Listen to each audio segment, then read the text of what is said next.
বলছেন, আসসালামু আলাইকুম শাইখ। ওয়ালাইকুম সালাতুল্লাহ। রমজানের 30টি রোজার মধ্যে কেউ যদি অসুস্থতার কারণে 2টি সিয়াম রাখতে না পারে, তাহলে এই 2টি সিয়াম আগে কাজা আদায় করবে নাকি সওয়ালের 6টি সিয়াম আগে আদায় করতে হবে?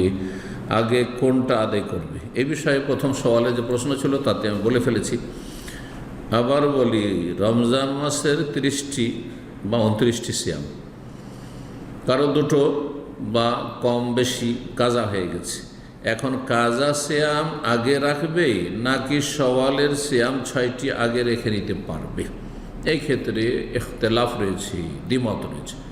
একদল ওলামারা বলছেন যে কাজার যেহেতু সময় 11 মাস ধরে রয়েছে আগামী রমজান আসা পর্যন্ত, সুতরাং কাজা যে কোনো সময় করে নিতে পারে, যে কোনো সময় করে নিতে পারে। পক্ষান্তরে সওয়ালের এই 6টি সিয়াম সওয়াল মাসের মধ্যেই সীমিত, এতেই রাখতে হবে। সুতরাং সওয়ালের সিয়াম যদি আগে রেখে নেই, কাজা বাকি থাকা সত্ত্বেও জায়েজ রয়েছে। তবে উত্তম হচ্ছে আগে রমজান পুরা করা, কাজাগুলি করে নেওয়া, তারপরে সওয়ালের 6টি সিয়াম পালন করা।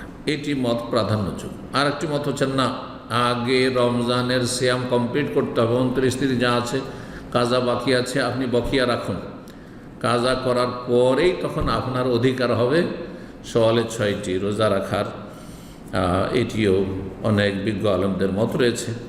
কিন্তু যেমনটা বললাম, যেহেতু ইসলামে 11 মাসের মধ্যে কাজা করার সুযোগ রয়েছে, সুতরাং এটিকে আবশ্যক করে দেওয়ার চাইতে সঠিক মত বা প্রাধান্যযোগ্য মত হচ্ছে যে কাজা গোটা বছর, 1 বছরের মধ্যে 11 মাসের মধ্যে করতে পারেন, আর সওয়ালের সিয়াম আগে যদি রেখে নেন কোনো দোষ নেই। আল্লাহ তাআলা বলছেন, আসসালামু আলাইকুম শাইখ। ওয়ালাইকুম সালাম। একটি রোজা আমার অসুস্থতার কারণে ছুটে গেছে, এখন এর কি কোনো কাফারা আছে?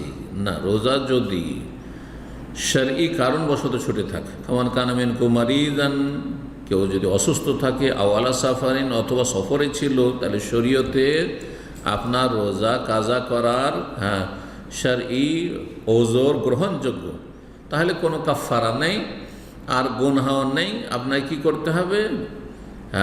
সিয়ামের বদল সিয়াম রাখতে হবে। একটি ছুটেছে, একটি কাজা করবেন। যে কয়টি সিয়াম আপনার কাজা হয়েছে সেগুলি পূর্ণ করবেন, সেটা যত তাড়াতাড়ি করবেন উত্তম। আর দীর্ঘ 11 মাসের মধ্যে আগামী শাবান পর্যন্ত রাখলে জায়েজ রয়েছে।